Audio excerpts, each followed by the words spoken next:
আজকের পবিত্র মুহররমুল হারামের তৃতীয় জুমাবারের সম্মানিত আগত মুসল্লিয়ানে কেরাম, আল্লাহ প্রেমিক, রসুল প্রেমিক, ওলি প্রেমিক, আহলে বায়াত প্রেমিক ভাই বাবারা, মুরব্বী বাবারা, যুবক ভাইয়েরা, বাড়িঘর অবস্থানরত পর্দার আড়ালের মা ও বোনেরা, যারা আমার মাইকের আওয়াজ শুনতেছেন সবার প্রতি আমার সালাম। আসসালামু আলাইকুম ওয়া রাহমাতুল্লাহি ওয়া বারাকাতুহু। শুকরিয়া আদায় করি ওই মহান আল্লাহ পাক রব্বুল আলামিনের দরবারে, যিনি আমাদেরকে আজকের পবিত্র জুমাবারে মুহররমুল হারামের তৃতীয় জুমাবারে নামাজ আদায়ের উদ্দেশ্যে ইবাদত বন্দেগী করার নিয়তে, ভালো কাজ করার নিয়তে আল্লাহ পাক আমাদেরকে মসজিদে আসার বসার তৌফিকটুকু দান করেছেন এবং অনেকে আসছেন, অনেকে আসতেছেন, রেডি হচ্ছেন। এজন্য একবার মন থেকে বলি আলহামদুলিল্লাহ। লাখ কোটি দরুদ আর সালামের নজরানা পেশ করছি সৃষ্টির শ্রেষ্ঠ নবী, আখিরি নবী, তাজদারে মদিনা, হুজুরপুর নূর সাল্লাল্লাহু তাআলা আলাইহি ওয়া আলিহি ওয়াসাল্লামের নুরানি কদম মুবারকে। সাল্লু আলাল হাবিব সাল্লাল্লাহু তাআলা আলা মুহাম্মদ সাল্লাল্লাহু আলাইহি ওয়া আলিহি ওয়াসাল্লাম। আমরা আজকে উপস্থিত হয়েছি পবিত্র জুমাবারে জুমার নামাজ আদায়ের নিয়তে। আমরা সবাই একবার পড়ে নেই, নাওয়াইতু সুন্নাতাল ইতিকাফ। আল্লাহ পাক যেন আমাদের আজকের আশা, আজকের বসা, আজকের সমস্ত ইবাদত বন্দেগীকে কবুল করেন। সকলে একবার পড়ি আমিন। আম্মাজান ফাতেমা রাদিয়াল্লাহু তাআলা আনহা যখন হাশরের ময়দানে ওনাকে বেহেশতে যাওয়ার অনুমতি দেওয়া হবে, তখন তিনি বেহেশতে যাবেন না, দুইটা শিশি হাতের মধ্যে নিয়ে উনি সেই হাশরের ময়দানে দাঁড়িয়ে যাবেন। সেই দুইটা শিশিকে উপর দিকে তুলে আল্লাহর কাছে বলবেন, আল্লাহ, আমি আজকে বেহেশতে যাব, তার আগে আমি বিচার চাই, কি অপরাধ করেছিল আমার সেই দুই সন্তান, ইমাম হাসান এবং ইমাম হুসাইন। এই দুইটা শিশি, একটা শিশির মধ্যে থাকবে ইমাম হাসানের বিষের পেয়ালা, আরেকটা শিশির মধ্যে থাকবে ইমাম হুসাইনের সেই কারবালার ময়দানের রক্ত। সুবহানাল্লাহ। সেদিন নবীজি সাল্লাল্লাহু আলাইহি সাল্লাম দৌড়ে মা ফাতেমার কাছে আসবেন। ওগো ফাতেমা, আল্লাহ তোমাকে বেহেশতে যাওয়ার জন্য বলছেন, তুমি বেহেশতে চলে যাও, তোমার দুই সন্তানের বিচার আমি রসুল নিজে করব। সুবহানাল্লাহ।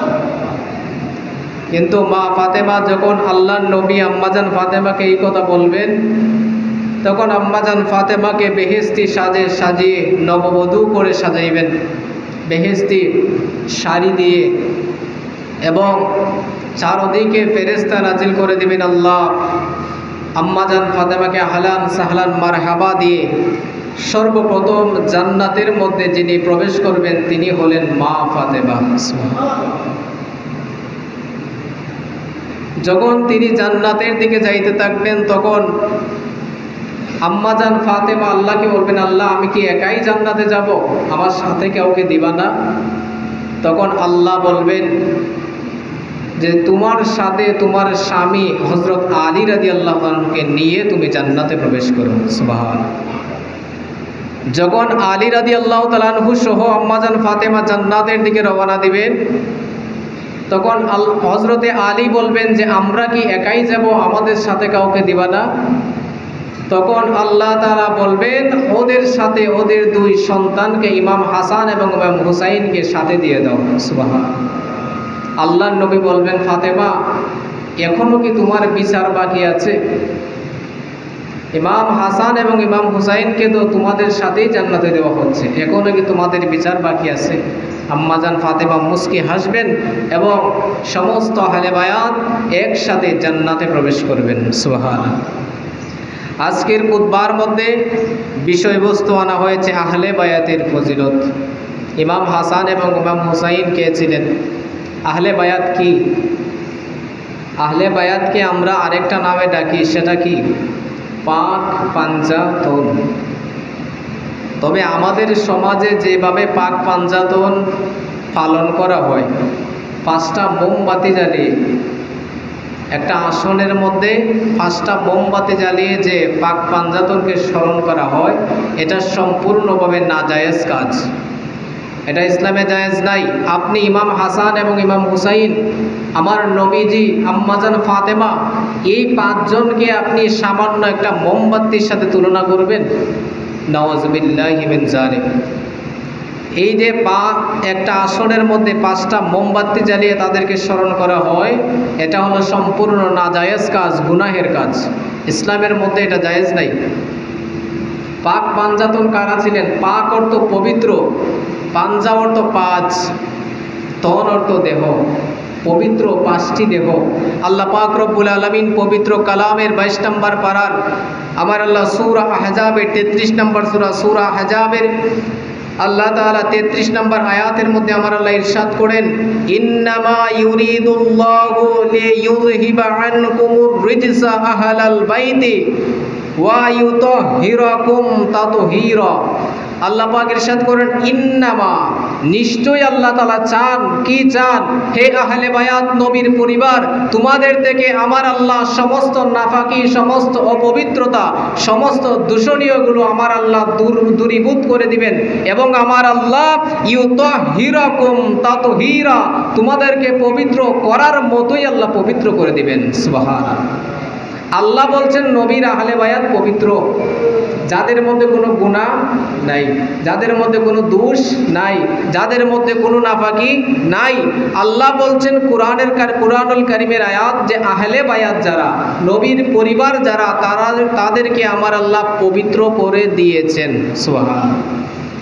এই নবীর আহলে বায়াত হলো নবীর পরিবার, নবীজির স্ত্রীগণ এবং আম্মাজান ফাতেমা, হযরতে আলী রাদিয়াল্লাহু তাআলা আনহু এবং ইমাম হাসান এবং ইমাম হুসাইন, ওনারা হলেন আহলে বায়াত। এটা হলো খাস আহলে বায়াত। আহলে বায়াত 2 প্রকার, এটা হলো খাস আহলে বায়াত, আর যেটা হাম আহলে বায়াত। এই আহলে বায়াতে নবীর পরিবারের মধ্যে অনেককে নবী শামিল করেছেন। অমুককে বলেছেন তুমি আমার পরিবারের অংশ। তো এটা হলো হাম আর এটা হলো খাস। খাস হলো 5 জন আর হাম ভাবে অনেকজন। সেজন্য আমার আল্লাহ এই আহলে বায়াতের সমস্ত অপবিত্রতা, নাফাকি সমস্ত থেকে আল্লাহ পবিত্র রেখেছেন। আহলে বায়াত হলো তারা যাদের জীবনে কোনো গুনাহ নাই, যাদের জীবনে কোনো দোষ নাই, যাদের জীবনে কোনো নাফাকি নাই, ওনারা হলেন আহলে বায়াত। এই আহলে বায়াতকে যারা ভালোবাসবে, এই আহলে বায়াতের সাথে যারা প্রেম করবে, তারা স্বয়ং আল্লাহ এবং রসুলকে ভালোবাসবে। সুবহানাল্লাহ। এই মুহররমুল হারাম একটি হৃদয় বিদারক মাস, যে মাসে আমার দয়াল নবীর কলিজার টুকরা মা ফাতেমার নয়নের মণি, সুলতানে কারবালা, মেহমানে কারবালা, সৈয়দুশ শুহাদা ইমামে হুসাইন পাক রাদিয়াল্লাহু তাআলা আনহু সহ নবীর বংশের আরও অনেকেই এই কারবালার ময়দানে এই মাসের 10 তারিখে শহীদ হয়েছেন। ইমামে হুসাইনের শহীদ হওয়াটা ছিল একমাত্র ইসলামের জন্য, পৃথিবীর কোনো ধন সম্পদের জন্য নয়, টাকা পয়সার জন্য নয়। ইমাম হুসাইনের শহীদ হওয়া একমাত্র ইসলামের জন্য। ইসলাম জিন্দা হোতা হয় হর কারবালা কি বাদ। ইসলাম জিন্দা হয়েছে একমাত্র কারবালার কারণে। সুবহানাল্লাহ। যেভাবে আপনি একটা গাছের চারা যদি রোপণ করেন, সময়ে সময়ে সেটার গোড়ার মধ্যে পানি ডালা লাগে, যদি আপনি পানি না ডালেন গাছটা শুকাইয়া মারা যায়। ঠিক এই মুহররমুল হারামের সেদিন যখন 10 তারিখ এসেছিল, ইসলামের অবস্থা ঠিক এইরকম হয়েছিল যে একটা শুকনা গাছের মতো। এটার গুড়িতে যদি পানি দাও তবে ইসলাম টিকবে, গুড়িতে পানি না দিলে ইসলাম ধ্বংস হয়ে যাবে। এজন্য আল্লাহ পাক ইমাম হুসাইনের এই গর্দানের তাজা রক্ত ইসলামের গুড়ার মধ্যে ঢালার কারণে আজকে ইসলাম জীবিত হয়ে গেছে। সুবহানাল্লাহ। আজকের ইসলাম আমরা পেয়েছি ইমাম হুসাইনের শাহাদাতের বিনিময়ে, ওনার তাজা রক্ত ইসলামের গোড়ার মধ্যে ঢেলে দেওয়ার কারণে। সেদিন কারবালার নিষ্ঠুর প্রান্তর ইমাম হুসাইনে পাক নিজের গর্দানের তাজা রক্তটুকু ইসলামের গোড়ায় ঢালার কারণে আজকে আমরা ইসলাম পেয়েছি এবং আজও ইসলাম আমাদের মধ্যে বেঁচে আছে। তারা কেমন পরিবার? তারা এমন এক পরিবারকে শহীদ করেছে যে পরিবারকে মহব্বত করা, ভালোবাসা ঈমানের অংশ। সুবহানাল্লাহ। এবং যাদেরকে ভালোবাসা আল্লাহ তাআলা ফরজ করে দিয়েছেন, যাদেরকে অবশ্যই ভালোবাসতে হবে। আল্লাহ পাক রব্বুল আলামিন আমাদের যে একটা শ্রেষ্ঠ ইবাদত দিয়েছেন সেটা হলো নামাজ। এই নামাজের ভিতরে যদি ইমাম হাসান হুসাইনকে, মা ফাতেমাকে, হযরতে আলীকে সালাম না দেওয়া হয়, এই নামাজই বাদ হয়ে যায়। সুবহানাল্লাহ, সুবহানাল্লাহ বলতেন না? নামাজের মতো শ্রেষ্ঠ ইবাদত, এই নামাজের ভিতরেও আল্লাহ তাআলা আহলে বায়াতকে সালাম দেওয়া, ইমাম হাসানকে, ইমাম হুসাইনকে, মা ফাতেমাকে, হযরতে আলীকে সালাম দেওয়া আল্লাহ ফরজ করেছেন। যে এই নামাজের ভিতরে তাদেরকে সালাম দেওয়া ওয়াজিব। যদি সালাম না দেওয়া হয় তাহলে নামাজ বাতিল হয়ে যায়, ওই নামাজ গ্রহণযোগ্য নয়। আমরা নামাজের তাশাহুদের মধ্যে বসে যখন পড়ি আল্লাহুম্মা সাল্লি আলা মুহাম্মদ ওয়া আলা আলি মুহাম্মদ, পড়িনি আমরা? আল্লাহুম্মা সাল্লি আলা মুহাম্মদ, নবীজির উপরে দুরূদ আর সালাম, ওয়া আলা আলি মুহাম্মদ, এবং নবীর পরিবার ইমাম হাসান এবং হুসাইন, আম্মাজান ফাতেমা, হযরতে আলী, তাদেরকেও আমরা সালাম। সুবহানাল্লাহ। এই সালামটুকু না দিলে নামাজ হইব না? কথা বলেন না, নামাজ হবে না। নামাজের মধ্যে তাশাহুদের পরে দুরূদ শরীফ পাঠ করা কি ওয়াজিব? দুরূদ শরীফ পাঠ করা ওয়াজিব। এই দুরূদ শরীফের ভিতরে ওয়ালা আলে মুহাম্মদ, নবীর পরিবারকে, নবীর আলকে, নবীর আহলে বায়াতকে সালাম দেওয়া আমার আল্লাহ ওয়াজিব করেছেন। কেমন পরিবারকে তারা শহীদ করলো একটু চিন্তা করবেন। এরকম একটি দামি পরিবারকে যারা নির্মমভাবে শহীদ করেছিল, তারাও কিছু নামদারি মুসলমান ছিল নাকি কাফের বেঈমান ছিল? যদি ইহুদি খ্রিস্টান কাফের বেঈমান নবীর বংশকে শহীদ করত, তবে মুসলমানের অন্তরে একটা বুঝ আসতো যে তারা মুসলমান ছিল না, যে কারণে তারা বুঝে নাই নবীর পরিবারকে শহীদ করেছে। কিন্তু শহীদ কারা করলো? যাদের গায়ে জুব্বা ছিল, যাদের মাথায় পাগড়ি ছিল, যাদের মাথায় টুপি ছিল, যাদের মুখে সুন্নতি দাড়ি ছিল, যারা ইমাম হুসাইনকে শহীদ করার পরেও কারবালার ময়দানে আজান দিয়ে নামাজ আদায় করেছে, তো তারাও মুসলমান ছিল। সেদিন মুসলমান দুই রকম ছিল, একজন ছিল হকের পথে আর একজন ছিল বাতিলের পথে। সেদিন কারবালার ময়দানে দুইটা আজান হয়েছে। একটা আজান হয়েছে ইমাম হুসাইনের তাবুতে, সেটা ছিল আল্লাহ এবং রসুলের পক্ষের আজান। আরেকটা আজান হয়েছে ইয়াজিদের সৈন্যদের কাছে, সেটা ছিল ইমাম হুসাইনকে শহীদ করার, ইসলামের শত্রুতা করার আজান। তাহলে তাদেরকে যারা শহীদ করেছে তারাও নামদারি কিছু মুসলমান ছিল। আল্লাহ পাক রব্বুল আলামিন পবিত্র কালামের মধ্যে ইরশাদ করেন, وَمِنَ النَّاسِ مَن يَقُولُ آمَنَّا بِاللَّهِ وَبِالْيَوْمِ الْآخِرِ وَمَا هُمْ بِمُؤْمِنِينَ। আল্লাহ পাক বলেন, মানুষদের মধ্যে তারাও বলবে যে আমরা ঈমান আনছি। কাদের উপর? আল্লাহর উপর, আখিরাতের উপর, এবং নিজেদেরকে তারা মুমিন দাবি করবে, মুসলমান দাবি করবে। কিন্তু মূলত তারা মুসলমান নয়, মুমিন নয়। এদের যত ধোঁকাবাজ ছিল, এদের মতো ধোঁকাবাজ আগেও ছিল, এখনও আছে, ভবিষ্যতেও থাকবে। এরা হলো ধোঁকাবাজ। আল্লাহ পাক নিজেই কালামের মধ্যে ঘোষণা দিলেন যে তারা বলবে আমিও ঈমান আনছি, আমিও মুসলমান, আমিও মুমিন, কিন্তু মূলত তারা মুসলমান নয়। খাতামাল্লাহু আলা কুলুবিহিম ওয়া আলা সামিইহিম ওয়া আলা আবসারিহিম গিশাওয়াতু ওয়া লাহুম আযাবুন আযীম। আল্লাহ বলেন তারা দেখেও দেখে না, শুনেও শুনে না, তারা বুঝেও বুঝে না। তারা জানে ইমাম হুসাইন সত্যের পথে, তারপরেও তারা ইমাম হুসাইনকে শহীদ করেছে। তারা জানে ইমাম হুসাইন নবীজির নাতি, যার কোনো জীবনে গুনাহ নাই, যার জীবনে ভুল নাই, যার জীবনে কোনো নাফাকি নাই, তারপরেও তারা ইমাম হুসাইনকে শহীদ করেছে। তাহলে সেদিন তাদের গায়ে পাঞ্জাবি টুপি ছিল, কিন্তু তারা রাজত্ব করেছে কিসের জন্য? দুনিয়ার রাজত্ব পাওয়ার জন্য। ইয়াজিদের বংশ নবীজির বংশের সাথে শত্রুতা করেছে কিসের জন্য? দুনিয়া পাওয়ার জন্য, দুনিয়ার লোক, দুনিয়ার সিংহাসন পাওয়ার জন্য। কিন্তু ইমাম হুসাইন দুনিয়ার জন্য যুদ্ধ করেন নাই, একমাত্র নবীর উম্মতদেরকে বাঁচানোর জন্য। সুবহানাল্লাহ। সেদিন হাসরের ময়দানে নবী ইমাম হুসাইনের প্রতিটা রক্তের ফুটার বিনিময়ে লক্ষ কোটি কোটি উম্মত সেদিন আমার আল্লাহ জান্নাতে দিবেন। সুবহানাল্লাহ। আফসোস হয় আজ আমাদের মধ্যেও বর্তমান সমাজে অনেক অনেক আলেম, অনেক হুজুর বের হয়েছে যারা ইয়াজিদের পক্ষে কথা বলে, যারা বলে ইমাম হুসাইনের নাকি সেদিন কারবালার ময়দানে দোষ ছিল। নাউজুবিল্লাহ বলেন। তারা বলে ইয়াজিদকে নাকি তারা কাফের মনে করে না, ইয়াজিদ নাকি খলিফা মনে করে। নাউজুবিল্লাহ। তারা বলে ইয়াজিদকে নাকি সরাসরি কাফের বলা যাবে না। তারা বলে ইয়াজিদের নামের আগে হযরত বলতে হবে। তারা বলে ইয়াজিদের নামের শেষে রাদিয়াল্লাহু তাআলা আনহু বলতে হবে। ওই সমস্ত কথা যারা বলে, মূলত আজকের সমাজে তারাই হলো ইয়াজিদের উত্তরসূরি।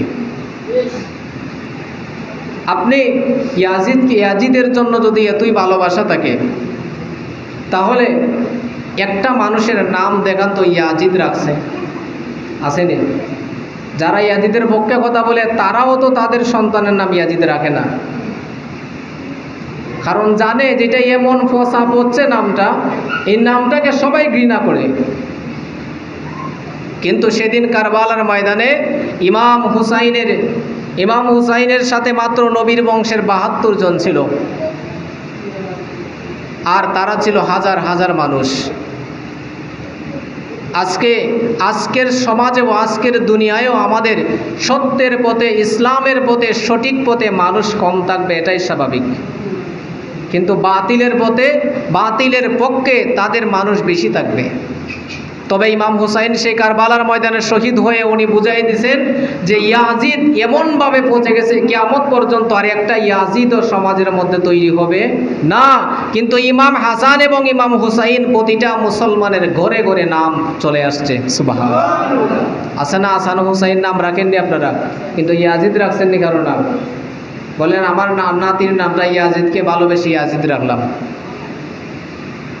কিন্তু এখানে আরেকটা কথা হলো, ইয়াজিদের যিনি বাবা ছিলেন হযরতে সাইয়্যিদুনা আমিরে মুআবিয়া রাদিয়াল্লাহু তাআলা আনহু, ওনাকে অনেকে ভুল বুঝে।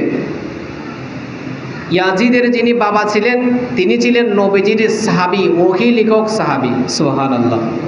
ওনার কোনো দোষ নাই, উনি ছিলেন সাহাবী। হযরতে আমিরে মুআবিয়া রাদিয়াল্লাহু তাআলা আনহু, ওনাকে যে সাহাবী মানবে না সেও কাফের হয়ে যাবে। ওনাকে যে সাহাবী মানবে না সে ফাসিক হয়ে যাবে, সে ইসলামের পথ থেকে দূরে সরে যাবে। সন্তান দোষ করছে বলে কি বাবার দোষ আছে? উনি ছিলেন নবীর সাহাবী, যিনি ওহী লিখতেন, যিনার হাজার হাজার হাদিস উনি বর্ণনা করেছেন, তো ওনাকে আমরা কিভাবে দোষ দিব? কিন্তু সন্তান খারাপ হতেই পারে, স্বাভাবিক। যেমন এমনকি নবীদের গড়েও সন্তান খারাপ হয়েছিল না? নবীর সন্তান কেনান, এ ভালো ছিল না খারাপ ছিল? খারাপ ছিল। এখন কি এই সন্তানের জন্য নবীকে আমরা খারাপ বলতে পারবো? উনি আল্লাহর নবী, কিন্তু সন্তান খারাপ, কিচ্ছু করার নাই। তো বাবা ভালো, সন্তান খারাপ হতেই পারে, এটা স্বাভাবিক। তো ইয়াজিদের বাবা যিনি হযরত সাইয়্যিদুনা আমিরে মুআবিয়া রাদিয়াল্লাহু তাআলা আনহু, উনাকে কোনো অবস্থায় খারাপ বলা যাবে না। উনি হলেন নবীর সাহাবী, একজন ওহী লেখক সাহাবী। খারাপ ছিল ইয়াজিদ। কিন্তু এই আশুরার 10 দিনে 10 তারিখে আমার আল্লাহ অনেক ঘটনা আমার আল্লাহ ইসলামের মধ্যে ঘটিয়েছেন। একবার চিন্তা করবেন যে এই আহলে বায়াত কারা, আর কাদের গলায় ওই সমস্ত বাটফাররা ছুরি চালাইলো, কাদেরকে শহীদ করলো। ইমাম হুসাইনের জন্মটা ছিল কেরামতে ভরপুর। হযরতে আরিফ বিল্লাহ নূরউদ্দিন আব্দুর রহমান জামি রাদিয়াল্লাহু তাআলা আনহু কিতাবের মধ্যে লিখেন, ইমামে হুসাইনের চতুর্থ হিজরিতে শাবান মাসের 5 তারিখ, মনে রাখবেন তারিখটা। চতুর্থ হিজরিতে শাবান মাসের 5 তারিখ মঙ্গলবারে, কি বারে? মঙ্গলবারে মদিনাতুল মুনাওয়ারা ইমাম হুসাইন জন্মগ্রহণ করেছেন। সুবহানাল্লাহ। কোন মাসের ভুলে গেছেন? শাবান মাসের, আর আমরা যেটাকে বাত্তির রাত বলি, শবে বরাতের চাঁদ, শাবান মাসের 5 তারিখ মঙ্গলবার মদিনাতুল মুনাওয়ারায় চতুর্থ হিজরিতে ইমাম হুসাইন জন্মগ্রহণ করেছেন। ইমাম হুসাইন মায়ের গর্ভে মাত্র 6 মাস ছিলেন। এরপরও সুবহানাল্লাহ বলতেন। আপনারা কেউ 6 মাস থেকে জন্মগ্রহণ করছেন? ইমাম হুসাইন মায়ের গর্ভে কয়দিন ছিলেন? 6 মাস। এই পৃথিবীর বুকে শুরু থেকে আজ পর্যন্ত 6 মাস মায়ের পেটে থেকে বাচ্চা বেঁচে গেছে জন্ম হয়ে, এরকম নজির মাত্র 2 জনের বেলায় পাওয়া যায়, আর কোনো প্রমাণ পাওয়া যায় না। 2 জন ব্যক্তি মাত্র 6 মাস মায়ের পেটে থেকে পৃথিবীতে আসছেন। 1 নাম্বার হলে হজরতে ইয়াহিয়া আলাইহিস সালাতু ওয়াস সালাম, যিনি মায়ের পেটে কয় মাস ছিলেন? 6 মাস। আর 2 নাম্বার হলে হজরতে ইমামে হুসাইন রাদিয়াল্লাহু তাআলা আনহু। তিনি হুসাইন রাদিয়াল্লাহু তাআলা আনহু, যে তিনি সেই হুসাইন যে হুসাইনের বিষয়ে নবীজি হাদিসে পাকের মধ্যে ইরশাদ করেন, আল্লাহ নবী সাল্লাল্লাহু আলাইহি সাল্লাম এই হুসাইনের বিষয়ে হাদিসে পাকের মধ্যে আল্লাহ নবী ইরশাদ করেন, আল হাসানু ওয়াল হুসাইনু সাইয়্যিদা শাবাবি আহলিল জান্নাহ। ইমাম হাসান এবং হুসাইন হলো সমস্ত যুবকদের বেহেশতের মধ্যে সর্দার। সুবহানাল্লাহ। যে নবীজি এই ইমাম হুসাইনের বেলায় আল্লাহর নবী ইরশাদ করেন, ইন্নাহুমা রায়হানাতায়া মিনাদ দুনিয়া। ইমাম হাসান এবং ইমাম হুসাইন হলো পৃথিবীর বুকে আমার 2টা জ্বলন্ত ফুল। সুবহানাল্লাহ। এই তিনি সেই হুসাইন যে হুসাইনের বিষয়ে আল্লাহর নবী ইরশাদ করেন, আল্লাহুম্মা ইন্নী আহিব্বুহুমা ফাআহিব্বুহুমা। হে আল্লাহ, আমি আমার হুসাইনকে, আমি আমার হাসানকে ভালোবাসি, আল্লাহ তুমিও তাদেরকে ভালোবাসো। সুবহানাল্লাহ। এবং তিনি সেই হুসাইন যে হুসাইনের বিষয়ে আল্লাহর নবী বলেছেন, হুসাইনু মিন্নি ওয়া আনা মিন হুসাইন আহাব্বাল্লাহু মান আহাব্বা হুসাইনা। হুসাইন হলো সে ব্যক্তি, হুসাইন হলো আমি নবীর অংশ, আর আমি নবী হুসাইনের অংশ। যে ব্যক্তি হুসাইনকে ভালোবাসবে আমার আল্লাহ ওই ব্যক্তিকে ভালোবাসবেন। সুবহানাল্লাহ। তিনি সেই হুসাইন যেই হুসাইন যার শরীরের প্রতিটা জায়গায় প্রতিটা অংশে আমার দয়াল নবী চুমু দিয়েছিলেন। সুবহানাল্লাহ। তিনি সেই হুসাইন যে হুসাইন তিনি তার নবীজি সাল্লাল্লাহু আলাইহি সাল্লামের চুয়া যার প্রতিটা শরীরের প্রতিটা অংশে অংশে লেগেছিল। তিনি সেই হুসাইন যে হুসাইন আমার দয়াল নবীর কুড়ে চড়ে বসতেন। তিনি সেই হুসাইন যে হুসাইন আমার দয়াল নবীর ঘাড় মোবারকে উঠে খেলা করতেন। তিনি সেই হুসাইন যে হুসাইন যিনি কান্না করলে আমার দয়াল নবী কষ্ট পাইতেন। সুবহানাল্লাহ। তিনি সেই হুসাইন যে হুসাইন যাকে আমার আল্লাহ নামাজের মধ্যে স্মরণ করা আমার আল্লাহ আবশ্যক করে দিয়েছেন। তিনি সেই হুসাইন যার কারণে আমার আল্লাহ নামাজকে আমার নবী লম্বা করে দিয়েছিলেন। সুবহানাল্লাহ। তিনি সেই হুসাইন যাকে ভালোবাসলে আমার আল্লাহ জান্নাতকে নিশ্চিত করে দেন। সুবহানাল্লাহ। তিনি সেই হুসাইন যাদেরকে ভালোবাসলে, যাদের সাথে শত্রুতা করলে আমার আল্লাহ তাদেরকে ইসলাম থেকে খারিজ করে দেন। সুবহানাল্লাহ। তিনি সেই হুসাইন যাদেরকে আপন মনে করলে আমার আল্লাহ নিজে তাদেরকে আপন বানিয়ে নেন। সুবহানাল্লাহ। তিনি সেই হুসাইন যার মাথা মুবারকের মধ্যে আম্মাজান ফাতেমা হাত বুলিয়ে ঘুম পাড়াইতেন। সুবহানাল্লাহ। এই হুসাইনকে তারা শহীদ করেছে। নাউজুবিল্লাহি মিন যালিক। হুসাইন শহীদ হইল রে আল্লাহ কারবালার প্রান্তরে, ইমামের শির কেটে নিল দুষ্ট ওসিমারে। হুসাইন শহীদ হইল রে, হুসাইন শহীদ হইল রে আল্লাহ কারবালার ময়দান। উম্মতের লাগিয়া হুসাইন জীবন করল দান। হুসাইন শহীদ হইল রে। ও আল্লাহ, ও নবীজির পেয়ারা নাতি আলীর নন্দন, মা ফাতেমার কলিজার টুকরা মদিনার ধন। কাফের বেঈমানে মারে, কাফের বেঈমানে মারে পানির কারণ, হুসেন শহীদ হইল রে, হুসেন শহীদ হইল রে আল্লাহ কারবালার প্রান্তরে। ইমামের শির কেটে নিল পাষাণ সীমারে, হুসেন শহীদ হইল রে। ও আল্লাহ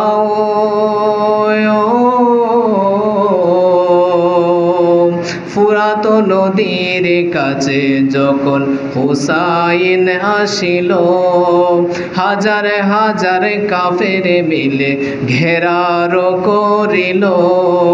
পানির বদলে কাফের, পানির বদলে কাফের মারল তীরের গা, হুসেন শহীদ হইল রে, হুসেন শহীদ হইল রে আল্লাহ কারবালার প্রান্তরে। ইমামের শির কেটে নিল পাষাণ সীমারে, হুসেন শহীদ হইল রে। তাহলে ইমাম হুসাইন রাদিয়াল্লাহু তাআলা শহীদ হইলেন কিসের জন্য? একমাত্র ইসলামকে জিন্দা করার জন্য, একমাত্র নবীর উম্মতদেরকে হাসরের ময়দানে জান্নাত দেওয়ার জন্য, একমাত্র গুনাহগার উম্মতদেরকে ক্ষমা পাওয়ানোর জন্য ইমাম হুসাইন নিজের গর্দানকে শহীদ করে দিলেন। সুবহানাল্লাহ। কিন্তু আমাদের সমাজে অনেক মিথ্যাচারী গান আছে,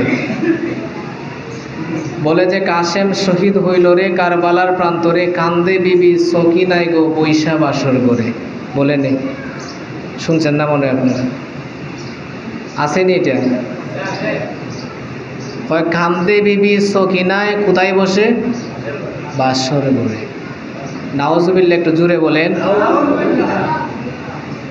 বাসর ঘর মানুষের কখন হয়? বিয়ের পরে না আগে? তো ইমাম কাসেম রাদিয়াল্লাহু তাআলা আনহু তো সকিনাকে বিয়ে করার কথা ছিল, এক কথা, বিয়ে করা আরেক কথা। কিন্তু ইমাম কাসেম রাদিয়াল্লাহু তাআলা আনহু সকিনাকে বিবাহ করেন নাই, বিবাহ হয় নাই। তো যেখানে বিয়ে হয় না এখানে সকিনা বাসর করে বসে কাঁদবেন, আপনাদের বিবেকে কি বলে? যদি বিয়েই না হয় তাহলে বাসর ঘর কই থেকে আসলো? তাই বিবি সকিনায় বাসর ঘরে বসে কিভাবে কাঁদলেন? এটা কি সত্য কথা না মিথ্যা কথা? মিথ্যা কথা। তারপরে বলে হাতের মেহেন্দি রইল হাতে, স্বামী নাই তো গরে, বিয়ে করে প্রাণের স্বামী গেল কারবালাতে। আছেন এটা? আচ্ছা, যে কারবালার ময়দানে ইমাম হুসাইনের পরিবার পানির জন্য কাতরাইছেন, এখানে বিবি সকিনায় বসে বসে হাতে মেহেন্দি দিছিলেন, কথা বলেন না? যে কারবালার ময়দানে তাদেরকে শহীদ করা হইতেছে, আর ওই সময় কি সকিনায় বসে বসে হাতে মেহেন্দি দিছিলেন? তো যে কয় যে হাতের মেহেন্দি রইল হাতে, স্বামী নাই করে, বিয়ে হয় নাই স্বামী, কারবালার ময়দানে পানির জন্য ওনারা কষ্ট করেন, আর তারা কি বলে হাতের মেহেন্দি রইল হাতে। যেখানে বিয়ে হয় নাই মেহেন্দি কোথা থেকে আসলো? যেখানে বিয়ে হয় নাই বাসরঘর কোথা থেকে আসলো? যেখানে বিয়ে হয় নাই স্বামী কই থেকে হইল? বিয়ে হওয়ার কথা ছিল কিন্তু বিয়ে হয় নাই। তাহলে এটা সত্য না মিথ্যা কথা? মিথ্যা কথা। তারপর আর একটা বলে মাভরারি জিও গোরারি রারি বিবি সকিনা, একই গরে তিনজন রারি শূন্য সোনার মদিনা। আর তখন আপনারা যদি এটা শুনেন তখন মাথা লড়ায় না, আল্লাহ, মানে খুব মজা লাগে এটা যখন সুরে সুরে গায় না রে। কিন্তু মা ও রারি জিও রারি রারি বিবি সকিনা, যার বিয়ে হয় না সে রারি হয় কেমনে? বিবি সকিনার তো বিয়েই হয় নাই, তাহলে রারি বিবি সকিনা তিনজন রারি হয়ে গেছে কিভাবে হয়? এই সমস্ত কথা সত্য না মিথ্যা? মিথ্যা কথা বলে যারা জারি গায়, এটা কি জায়েজ না না জায়েজ? হারাম না হালাল? হারাম। এই সমস্ত কিছু থেকে, এই সমস্ত জারি আপনারা তো শুনুন, মোবাইলে বাজান আর শুনেন, কিন্তু কি বলে এটা তো আর বুঝেন না, খালি সুরে সুরে মাথা নাড়ায়, কিন্তু কইতাছে কোন কথাটা? যাদের বিয়ে হয় নাই সে রাডি হয়ে গেছে, তারা রাডি বানায় ফেলছে। যাদের বিয়ে হয় নাই তাকে বাসর করে বসাই দিছে, যার বিয়ে হয় নাই তার হাতে বিন্দি দিয়ে দিছে। নাউজুবিল্লাহি মিন যালিক।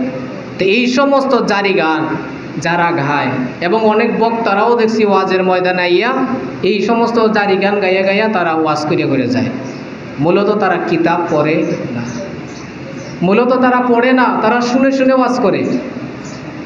তারা কিতাব খুলে দেখে না কারবালার সঠিক ইতিহাস কি, কারবালার ময়দানে আসলে কি হয়েছিল, ইমাম হুসাইনের পরিবারে কতজন শহীদ হয়েছিল, ইমাম হুসাইন কিভাবে শহীদ হয়েছিলেন, ইমাম কাসেম কখন শহীদ হয়েছেন। ইমাম হাসান রাদিয়াল্লাহু তাআলা আনহু ইমাম হুসাইনকে বলে গেছেন মৃত্যুর আগে যে আমার মেয়েকে তোমার ছেলের সাথে বিবাহ দিও, বিবাহ করাইও। ইমাম কাসেম এবং সকিনার বিবাহ করানোর কথা উনি বলে গেছেন, কিন্তু বিবাহ হওয়ার সময় আর পান নাই। এর আগে ইমাম কাসেম কারবালায় গিয়ে শহীদ হয়ে গেছেন। কিন্তু সঠিক ইতিহাস যদি আপনি না জেনে ওয়াজ করেন, না জেনে মানুষের সামনে আলোচনা করেন, তাহলে তো আপনার ভুল হবে। তা আপনি কিসের বক্তা? এখন বক্তা নামের তক্তা হওয়া সহজ, কিন্তু আলেম হওয়া কঠিন। আলেম হওয়া কঠিন, বক্তা হওয়া সহজ। এখন তো চুল যদি লম্বা রাখে আর আপ বাপ ঠিক থাকে, সুর যদি ভালো থাকে, সে ওই বক্তা।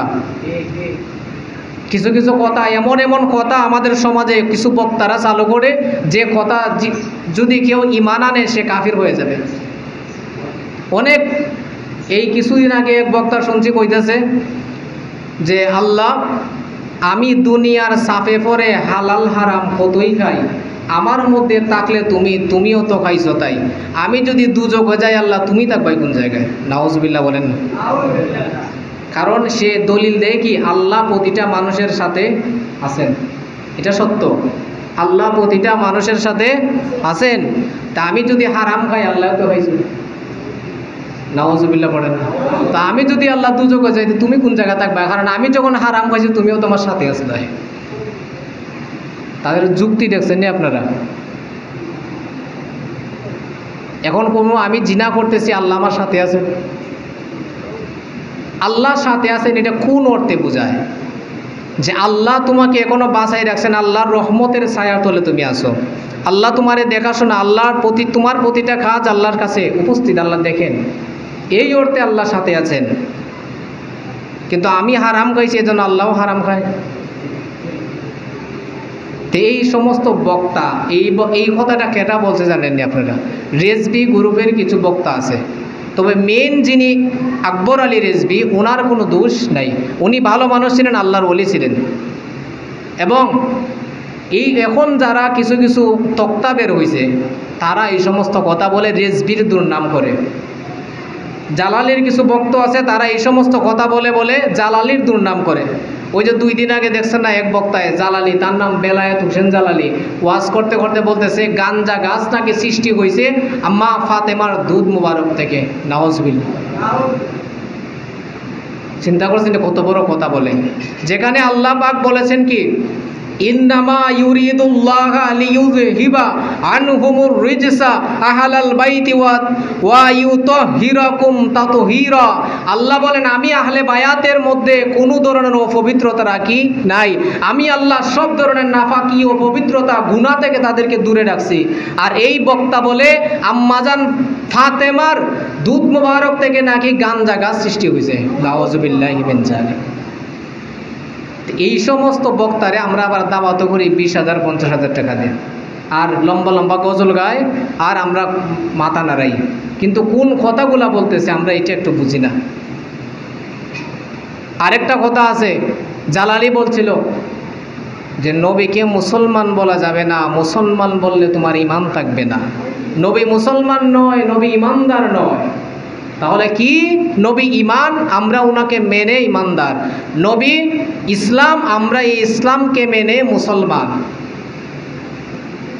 এই কথা বর্তমান শরীয়তের মধ্যে এই কথা চলবে না।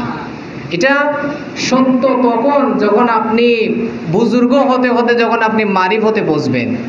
এটা হলো গোপন কথা, এটা হলো এমন কথা যে নবী ইসলাম, নবীকে মানার পরে আমরা হয়েছি মুসলমান, এটা সত্য। কিন্তু নবীকে মুমিন বলা যাবে না, নবীকে মুসলমান বলা যাবে না। এই সমস্ত কথা যারা বলে, এই সমস্ত কিছুর ইমান, এই সমস্ত কিছু কথার উপর ইমান আনলেও আমাদের ইমান চলে যাবে।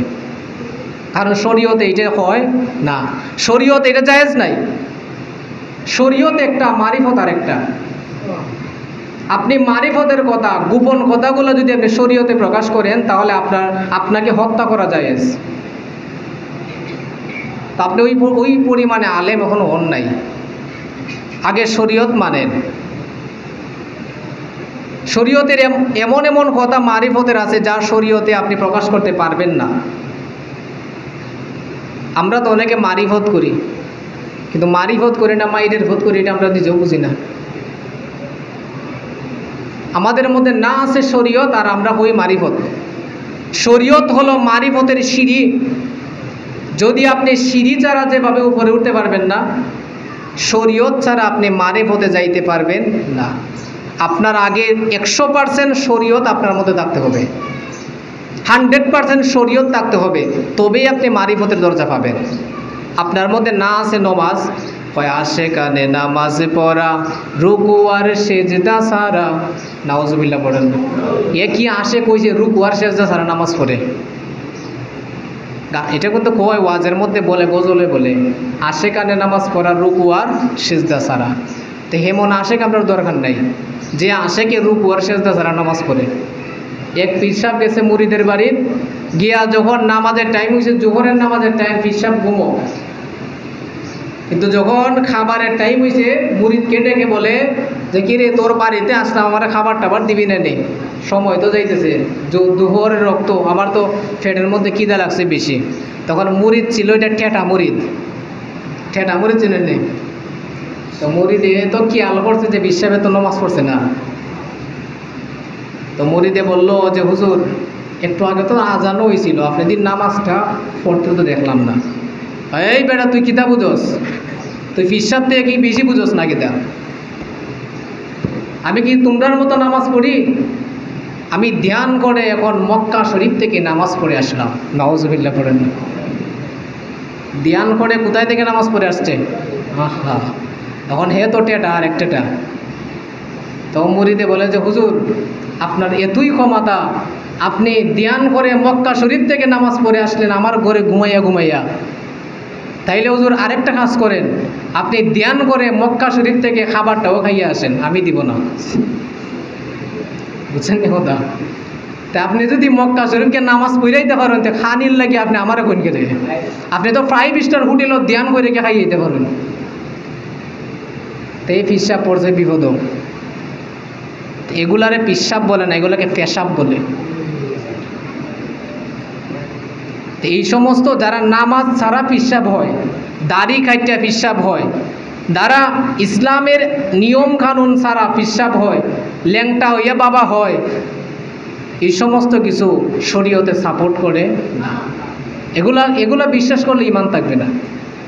আল্লাহ পাক যেন আমাদের সবাইকে সঠিক বুঝ দান করেন বলে আমিন। একটু দান বাক্সটা হাঁটাই দেন, জিকির করেন।